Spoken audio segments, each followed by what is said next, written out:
All education is political. I don't care how you look at it. Our entire curriculum is centered around what we call around here the labor presence. Every college in this country has programs galore that are focused on business, that churn out MBAs, that churn out bachelor's degrees in business administration and marketing. You know, if you look at it that way, I mean, a labor-centered, a labor studies program is not unusual. It has a place. The students at the Van Arsdale Center are somewhat unique. The unions account for 99, as the soap commercial says, 99 and 44/100% of our school. A lot of them apprentices, which is the lowest rung on the ladder, people who are learning. Our students have hard lives. They work very hard before they get here. They often have to travel a long distance from where they live or to where they work. They have to do hard labor, bodily labor for a good part of the day. They worry about how are they going to pay their bills. They worry about what's going to happen to their children. I've had homeless apprentices. I mean, people who don't have a regular place to stay. By coming here, they're indoctrinated. They get to know the history of the union, the triumphs of the unions, the benefits of being in a union, how they can succeed, what they have to do. They learn about the fight, especially now. There's a tremendous fight against labor unions in this country. The first question we ask, we like to ask, and it's not an easy one to answer, and our students are often sort of befuddled by it. It says, why does labor need to go to college? Food for Thought came about in the spring of 2011. I would always send these articles from the news to the other professors here or to my former students just to kind of keep them up to date on what was going on. And then the dean said, you know, we should use this. We should use a component of what's going on every day in a class discussion. And so out of that, we decided to create Food for Thought, which is after the break time during class, the students get together from Labor and the Economy, as well as other classes that want to come and visit, and they just discuss an article of, you know, that has been sent around to the whole student body relating to economics, politics, and things in the news. And so we've had some really interesting, heated, often chaotic discussions, but end up being really profound and eye-opening, and they learn about each other and they build solidarity, and they just get a further perspective of what it's like, even though they're all union members, how to come at these different things. Our group emerged out of a Food for Thought. There was a very heated discussion about the law that Scott Walker passed, and there was a lot of emotional tension because we are all union members, and the students pretty much exploded. A lot of us got real passionate about it, and we ended up, you know, at one point saying, well, let's just go to Wisconsin, you know, let's go there and protest. I first got involved in the student organization before it was formed, when it was just a group of scragglers running around trying to get people to go to organize a trip to basically protest Scott Walker. The dean was gonna supply a bus, and it was gonna be a 16-hour ride, but a lot of people were committed, you know, to take that long ride, and it was really exciting. Unfortunately, the weekend we were supposed to go, they ended up passing the bill, and the bus trip was canceled. However, after meeting everyone, we kind of had this energy that we wanted to keep going. So we started this activist group, and that's how, you know, SAAESC started. A lot of us just got together with the help of faculty here. Through all the studies in the school, and right after the Wisconsin incident, I became pretty energized to be more active. My first political action was my involvement in a Bloomberg bill. We participated in Bloombergville. One of the protests that we did as a group was called Bloombergville, protesting Mayor Bloomberg new budget proposals, which were cutting a lot of services. Bloombergville was a coalition of different activist groups around the city to protest Bloomberg's cuts. We're here because this budget is going to destroy the lives of a lot of working people all over the city, from cutting schools to hospitals to health clinics to firehouses to childcare options, and there's a long, long list. We ended up camping out in front of City Hall. People bought sleeping bags. I would say a good 200 people, 150, 200 people there, at least the first 2 nights. The plan was to camp out there until the day that they voted on that budget.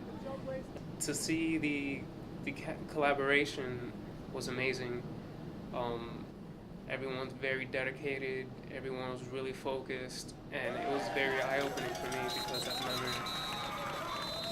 seen or even dreamed of things like that. So therefore, we have the right to stand around, sit around, sleep around. This is nonviolent, peaceful protest and demonstration. If we want to sleep here, we can, because we have the right. Events in Madison 2 years ago or a year and a half ago galvanized some interesting conversations. Occupy Wall Street has had the same effect. We got soldiers, he's over there, Occupy Times Square. When we were at the last conference that Empire State held at the Saratoga, everybody's following the Twitter, so they found everybody was just tweeting each other that this is going to go on, and all of a sudden the word spread, and there were like I can't remember, thousands and thousands of followers that they said that they're just going to show up at Times Square and to make a difference, and that's how we heard about it. We rushed down from Saratoga, drove down. So it was the last day of the student academic conference. We heard that there was going to be a massive protest on Times Square. We ended up rushing down there. It was the biggest rally I've ever seen in my life. Times Square looked just as if it was New Year's Day or New Year's Eve. And it was just, shoulder to shoulder with people. And I've never seen Times Square like that. That was the first time that I heard of Occupy Wall Street. And just to see the potential that I had really opened my eyes. And that day changed my life. I was involved in Occupy Wall Street in different ways. A couple times I went during my lunch. I was working at the World Trade Center. Well, I found it quite eye-opening that people were willing to go that far. Literally, not sleep on their nice, comfortable mattresses and sleep out on the streets and get wet and go hard. I didn't go that hard. I went home and went to my bed, but I came back the next day and checked on everyone. And a lot of people went to work, and then they would come back and protest again. So it showed a lot of the dedication and of what people were really about. When I visited Occupy Wall Street, I saw the way it was ran. I saw how organized they were. I was really impressed with the way that they organized their tents and fed everyone and tried to make sure everyone, was a part of the group. I learned a lot about how to organize people. I saw the way that the core group tried to relay messages through all the different groups that were, organizing there. And I saw how people try to resolve issues like in a group setting, with a lot of people's voices wanting to be heard, and everyone, you wanted to keep it organized, so you had to make sure people weren't yelling over each other, and you had to give people time enough to talk, but also cut people short when they were going way too long. So it's very interesting to see how people were able to interact to try to come to a conclusion or a decision amongst like a large group of people. I went down to Zuccotti Park pretty often, at least a couple times a week. And I actually helped hook up the bicycle generators.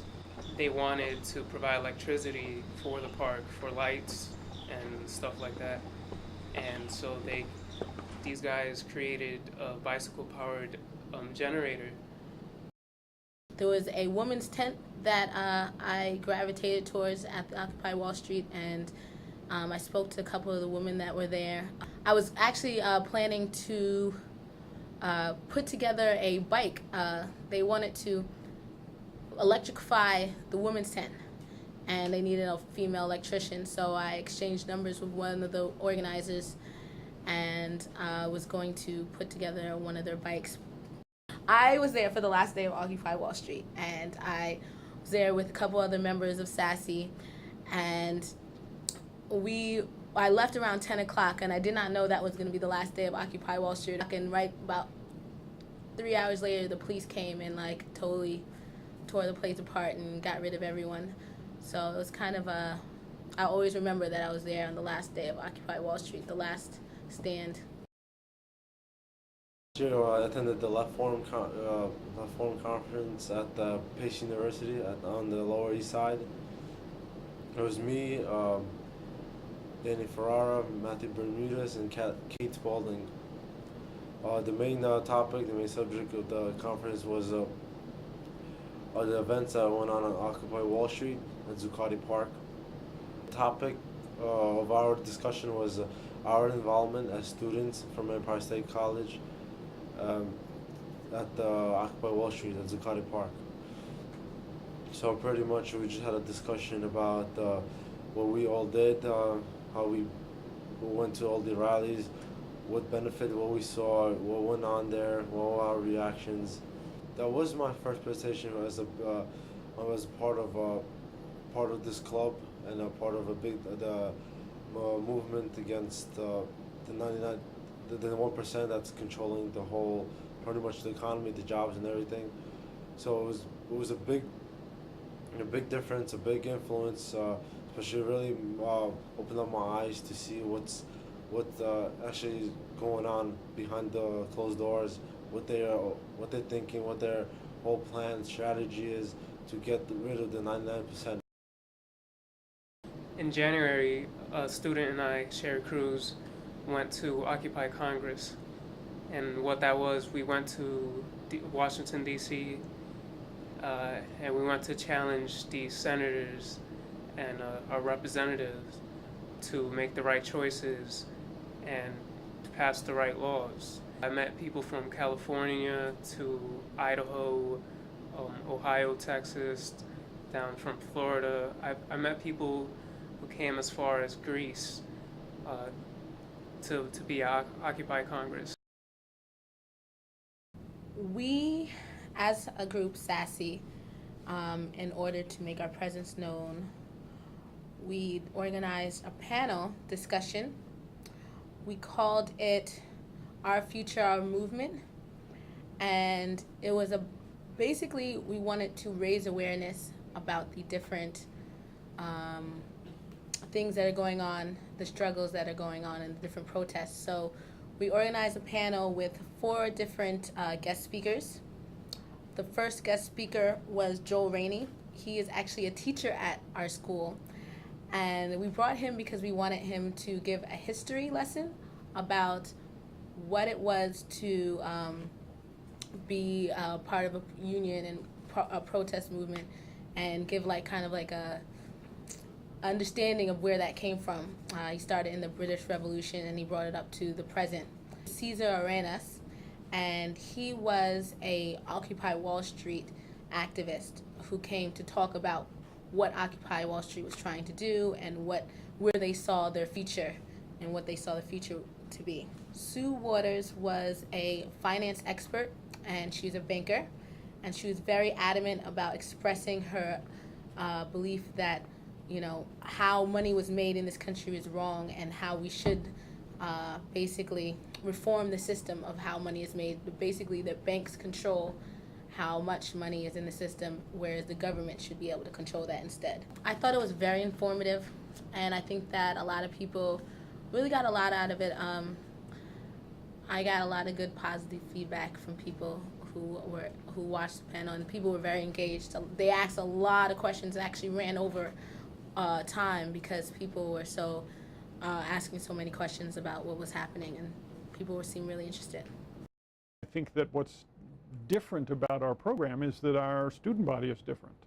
That it actually is 98% or more made up of young trade unionists and people who are in trade union organizations. And the function of the labor movement is to basically win for everyone in this society the benefits of that society, our society. Is really not social mobility, but political mobility, about empowering working men and women to take their rightful place in society. We are fighting a good fight, and every year when we get more students, it's like we're getting more soldiers to our campaign, people who could help us eventually win this battle. If there is going to be a labor, if there's going to be a trade union movement, going to college is going to help make that happen. It's about providing skills, writing, speaking, but also the knowledge, building the knowledge, the perspective on the world, the understanding of how things work. If working people don't have money, we don't have prosperity. And if working people don't have power, we don't have democracy. If we're going to be a prosperous country, if we're going to be a democratic country, people who work for a living need to have money and power. If they don't, we're not there yet. I'm hoping we'll see is that the students themselves can be not just reactive to external events, but can be engaged more continuously and across a broader front in this conversation on their own behalf, and be the ones who shock others, you know, who bring these issues to the attention of others. If we can gather the student body or just a number of students on an issue, it could be something very powerful. My goal is to just try to establish ourselves as a club and gain more membership, and also define ourselves in a more concrete way. I mean, we are the very beginning, so this is kind of like the foundation.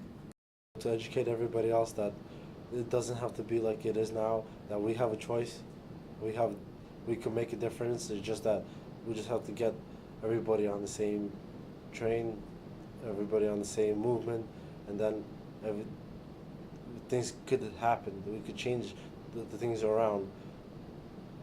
Just that it's a matter of time. I want the Van Arsdale Center to be, as I say, a place where we can develop labor movement leaders. And I don't define leadership as an elected office or a paid staff position. I define it as basically a personal commitment to imagining and doing what one can where one is to make this a better world.